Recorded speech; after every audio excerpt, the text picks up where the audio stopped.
So, to bring you guys up to speed, we had left the Gulf of Maine, went through the Cape Cod Canal, went through Long Island Sound, down the Jersey Shore, and into Norfolk, and then rode the ICW down the coast, not down the coast, but down the ICW. And here, in this video here, we duck out. We're all done with the ICW. And let's see, I think we're right about here. Yeah, here it is. This is where we were. So this is a place called Little River. And right where this anchor thing is showing right here. There we go. Well, I guess it says Bird Island. But anyway, that's where we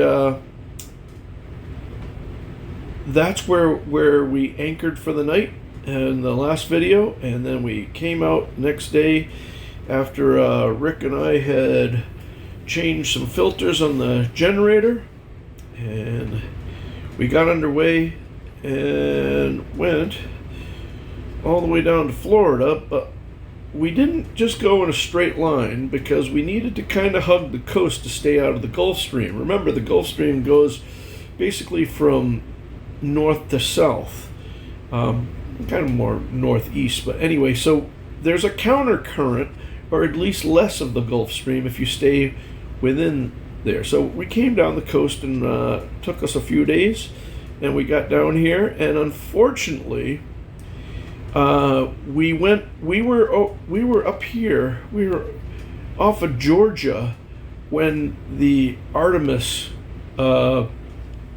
big heavy lift rocket took off, and we weren't able to see it at all. But when we came by Cape Canaveral, it was all lit up, and I tried to get some pictures of it, but the boat was rolling so much, and it was so dark and all that everything was just blurry, so I didn't do that. But anyway, you'll see us when we finally get down here, down all the way down to Fort Lauderdale, and there it is right there, and we come in. So that's what we have in store for this video.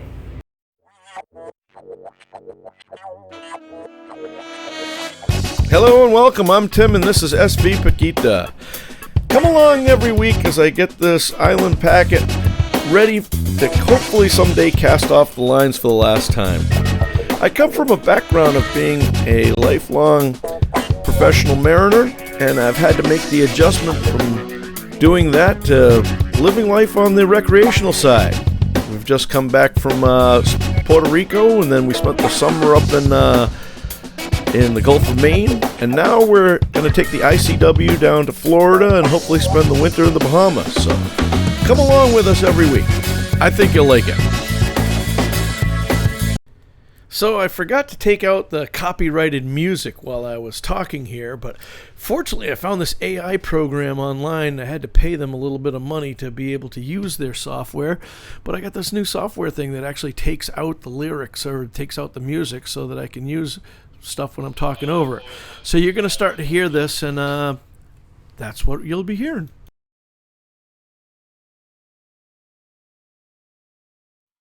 Time for a media break. How you doing, Ricky? Hi. Are you liking that Starlink? I am liking that Starlink. Thank you, Elon Musk. Well, we left this morning, and we had a great plan. Predict Wind really gave us a great idea, but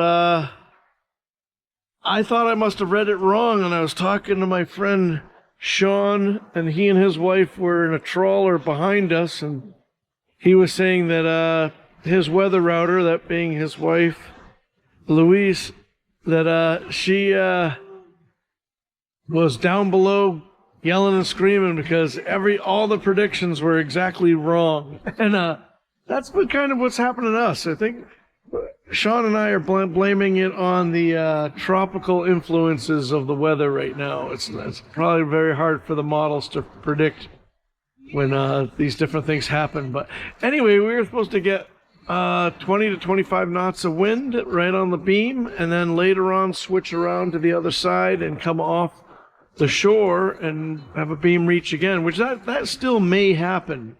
But right now it's 4 in the afternoon and the wind is still blowing onshore.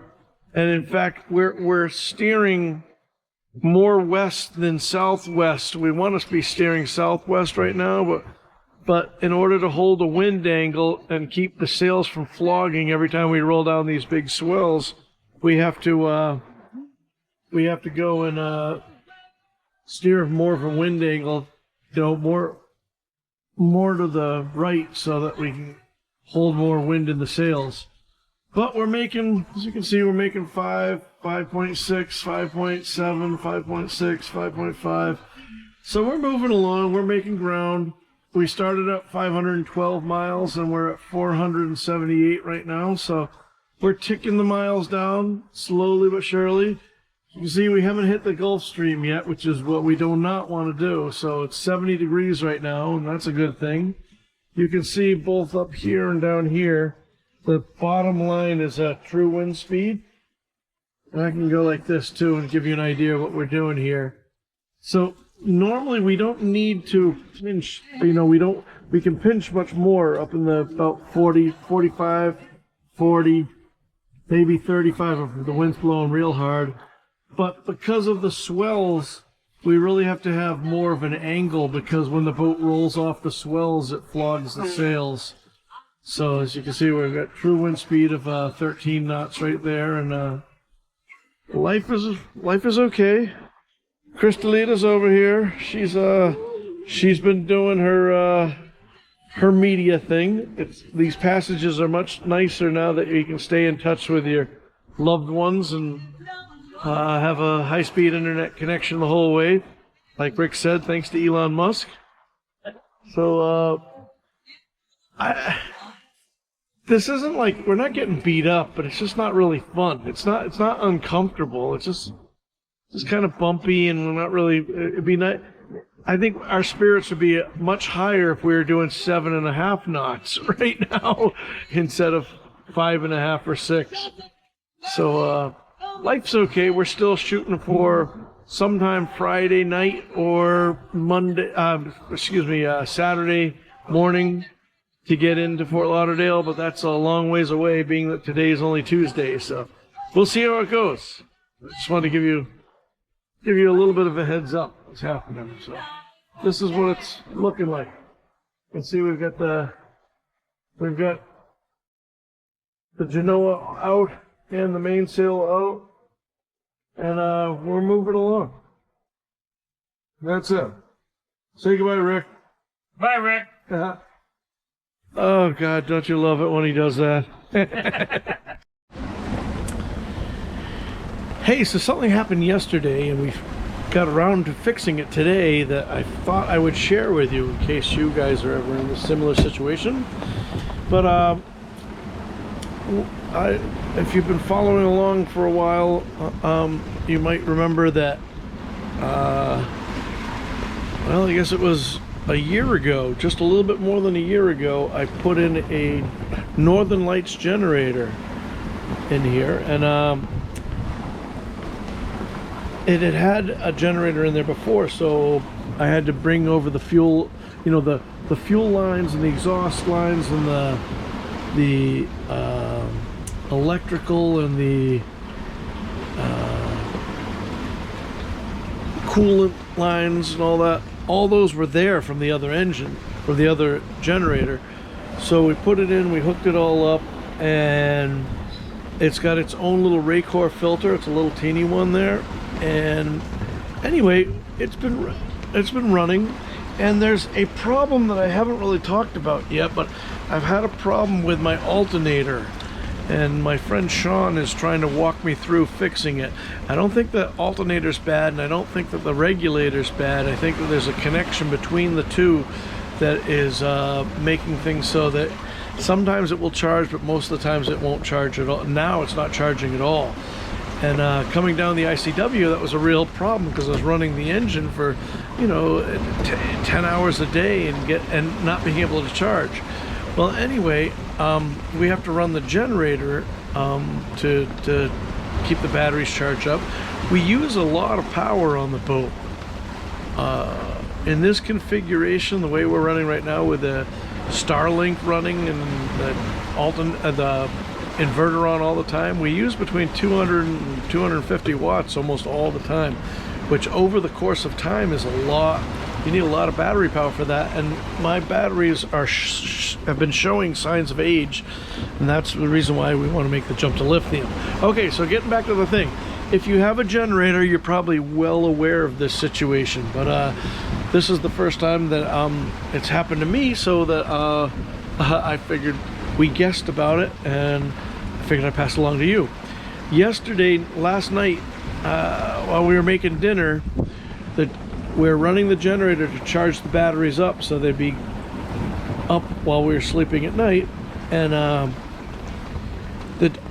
I kept hearing that you could hear the generator come off a load, and then what was happening was the inverter charger was disconnecting. So it was charging at like 1.3, 1.4 kilowatts, and then it would drop right out. And I didn't really know why that was at first. And then by this morning, or maybe Rick and I might have talked about it last night, but Rick and I were starting to talk about it, saying, you know what, I wonder if it's starving for fuel. And when the generator's loaded up, it would start, it would start to reduce RPM, which would make the voltage go up. When the voltage would go, the voltage goes down and the amperage go up. Both of those conditions would trip the inverter out, so the inverter wouldn't charge anymore. And then once it tripped out, then the generator would run fine. So in other words, the generator would be running under a load, and it would start slowing down, the inverter would trip out, and then all of a sudden it would go back to normal again without a load on it. So Rick and I were thinking, you know what, I wonder if the fuel filter is clogged. And it's kind of weird, because I've never had any problem with the fuel filters on here. The fuel has been very clean. We can't find anything wrong with anything. But anyway, this morning got up and I couldn't even get the thing started. It would try to start, and in trying to start, it was a classic starving for fuel scenario. So Rick started working on it, and luckily I had spares on board, and Rick got it all changed in there. We had to do some bleeding, and it was only after we did the job that I remembered, hey, you know what? There is underneath there is an electric bleeding pump that I totally forgot all about. Instead of having Rick go, pushing the little thing on the generator, the priming thing, blowing out all the air, we could have just run that electric pump and we would have been fine. But the good news is that once we got all the air through, we started it up, and it runs fine now. And I just thought I'd pass that along to anybody who might be new to having generators, as I am. I mean, we have generators on the tugboats, but the chief maintains them, and I think they watch vacuum gauges on the fuel filters and all that. All kinds of things that we don't have the ability to do here, but thought I'd pass that along with you. And Rick, good job, man. He kept us going. He was using his finger to prime the little generator. Anyway, just wanted to share that with you.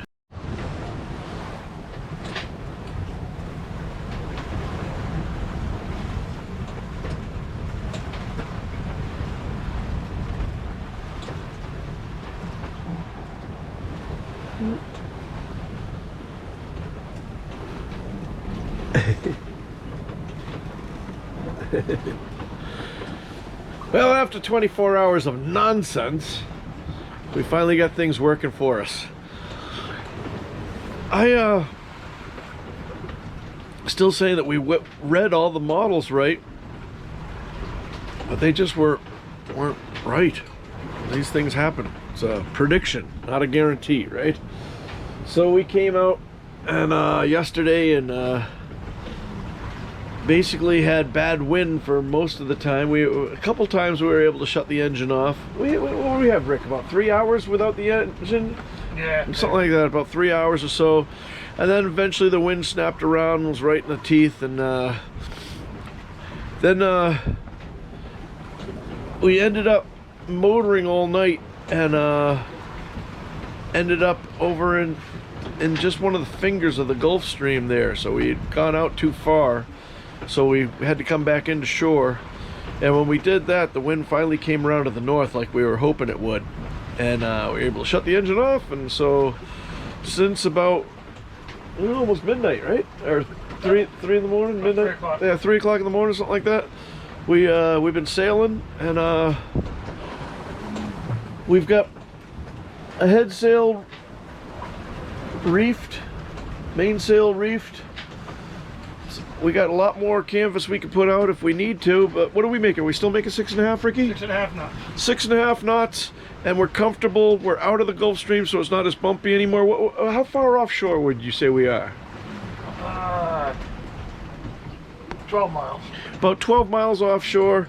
So we're kind of skirting the edge, meaning I think the Gulf Stream is going to be, traditionally it's much further south, but according to Predict Wind, it's pushed up quite a bit now. So all I know is that we were motoring, and we went from about 6 knots down to about 3 knots. And so, say what you want, but I'm feeling something, there's some sort of resistance there. So now we're making good time, and the boat's upright somewhat. We were leaned over quite a bit, but now, like I say, we have the boat depowered, but as long as we're making over 6 knots, I'd rather be comfortable for this run. And I think that what's nice about doing it this way is that we have more time to go, more sail to go. The wind is supposed to eventually circle around behind us and drop out all the time.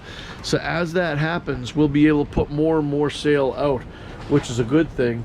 And hopefully the seas will continue to stay nice like this, so that when the wind gets behind us, Ricky and I will venture out on deck, strapped in of course, but wrestle with the whisker pole.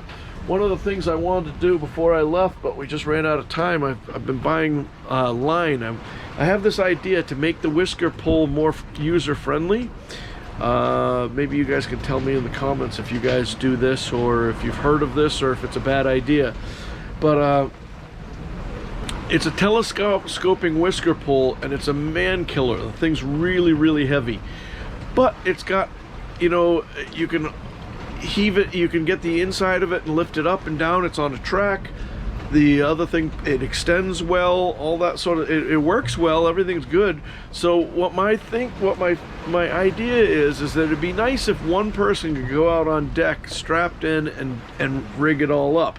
That's not been the case so far with the way that I've been using it.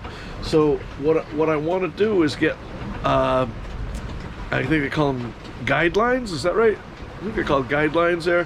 One going forward and one going aft. And the one going aft will be like at a 45 degrees, so it'll also keep it from going up. And I guess the forward one will too. But I want to have lines that are made up, and for now I will tie them in, put a bowl in the ends of where I want the lines to be, and if I get the size just right, I will eventually splice them in. So there'll be a line that I can just put on the forward cleat, and the other line I'll probably have to hold in my hand while or I shouldn't say hold in my hand, but keep on the deck while I put the, what is it, not the lazy sheet, but the working sheet, is that right? I think it's the working sheet. I told you I'm not a sailor.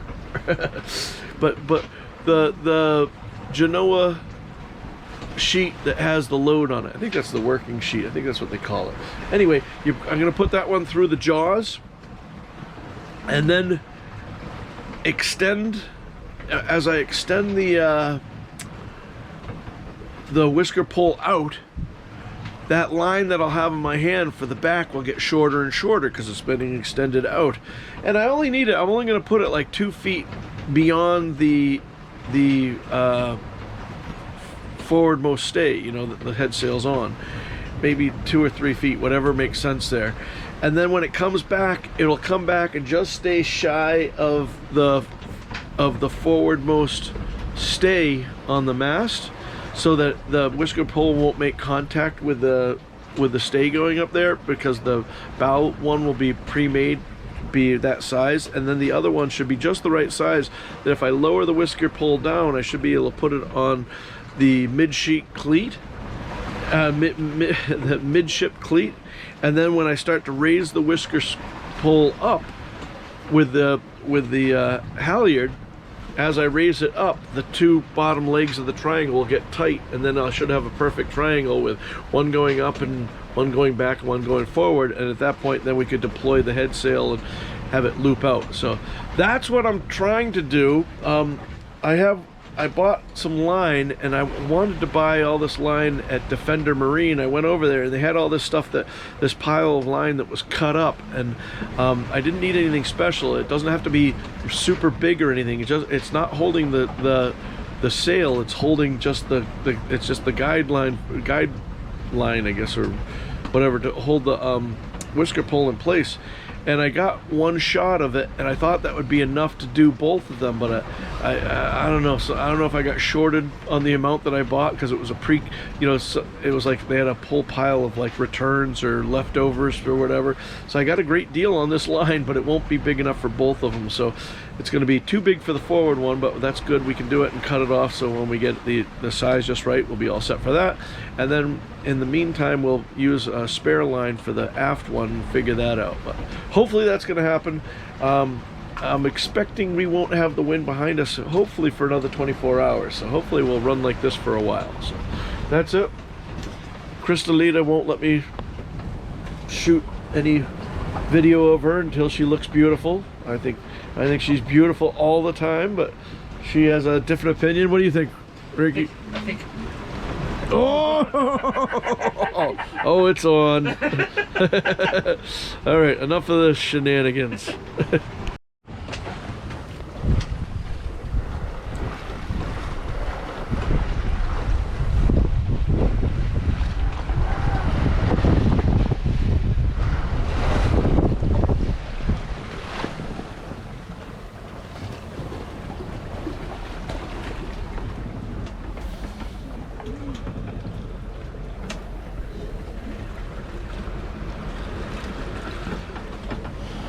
Here we come by Savannah, Georgia, and as you can see, Rick's counted, says over 30 ships here at anchor. So if you're wondering where your Christmas presents are, they're probably right here. I don't know if they'll get to the store in time to get shopped or not, but there are 30 1,200-foot container ships out here loaded with all the stuff that belongs under your tree. Speaking of Santa Claus, Ho, ho, ho. hey, who you calling a hoe? You. Anyway, thought it was interesting. Let's see, I'll show you this again. All these little triangles right here, all these little triangles are all different AIS targets from ships. So you can see we've gone through a bunch of them already. And of course, in typical Tim B tradition, we go right through the anchorage. Now, for those that are worried, it's daylight and we'll be through the anchorage before that. We have AIS and we're a good radar signature, and we're listening to both 16 and 13, so we won't be in anyone's way. And that's that.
Morning.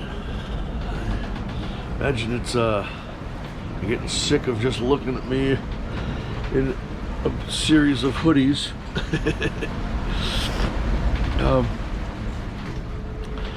Yeah, it's Thursday morning.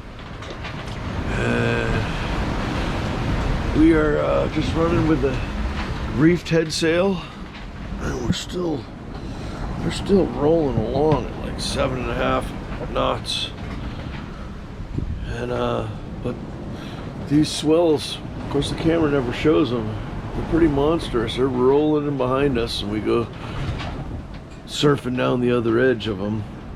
The cockpit is awash with all the stuff from rolling from side to side. You look down below, it's even worse down there.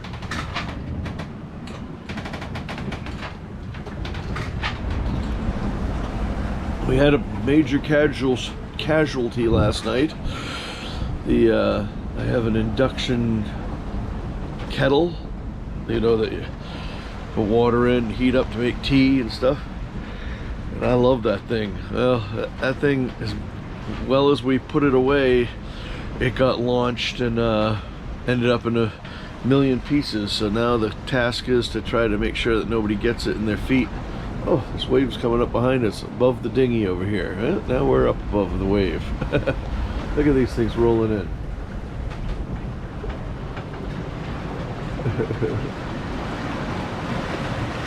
I don't know how much of that shows up. Never seems to show up on camera. These things are huge. Huge! Anyway, according to Predict Wind, the wind should let up at around 10 o'clock. So in about 3 more hours, the wind should die down a little bit. I don't know if that's going to reduce the waves or not, but we'll see how that works out. But I think we got a little bit more than 250 miles to go, and it's a nice day. It's still freezing. We are south of Jacksonville, and this north wind must be coming from you Canadians. It's freezing over here, and I imagine it'd be much warmer if we got into the Gulf Stream, but the north wind with Gulf Stream headed to the north would make for really bad weather. As big as these waves are, we're going with them, so it just makes it rolly and we go surfing down the other side of them, but it's not the end of the world. But if we were in the stream right now, it would be quite sporty, to say the least. We definitely don't want to do that. So right now we're angling, I mean, and we don't have a lot of choice about this without a whisker pole. I have a whisker pole, but it's too rough to go out on deck. If we had to, we could, but it doesn't warrant going out on deck and putting up the whisker pole. We could just run with the head sail, make over 7 knots, and keep going. I think we got, I don't know, 12 or 18 hours to go before we even get close to the shore. So we'll just keep on this heading as long as the wind doesn't come around more. If the wind comes around more, I'll keep angling towards the, because I got to get closer. I think I'm 13 miles offshore right now. But we got to get closer and closer to the Florida coast, and then and we're aiming right for. I want to get right off the beach of Canaveral, and because that's, you know, and trying to avoid the Gulf Stream. So anyway, that's the plan. And if the wind comes around too much, keeps tracking around, then what we'll do is we'll and I get too close to the shore, we'll jibe the boat and put the sail on the other side and start going the other way. But I don't think that's going to be an issue. I think we're going to be able to go for quite a while this way, so we'll see how it goes. Look out the salty windows. You can see I put the aft enclosure in. I didn't connect it in the bottom, but I put the aft closure in just because the wind's coming from that way, and it is cold. All right, see ya.